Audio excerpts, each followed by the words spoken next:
Jon Bon Jovi and leadership lessons from Bridge Incidence. If you are not living under the rock, then it is very likely that you have seen a video footage where Jon Bon Jovi and a production assistant talk someone down who's about to jump from a bridge. There are a few leadership lessons that we can learn from this. First, lead with empathy and not just expertise. Jon didn't approach the woman with solutions or advice. He offered empathy through a simple embrace. Make it a point to engage with your team members beyond work topics. Second, recognize the struggles of the person that are not visible on the surface. Try to cultivate a culture of openness where team members feel safe sharing their challenges.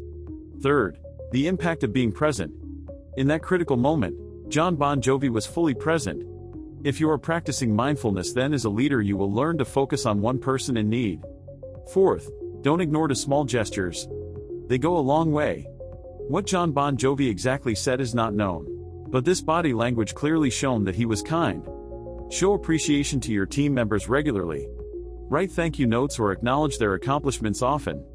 We can learn from Jon Bon Jovi's action that leadership is less about authority and more about humanity.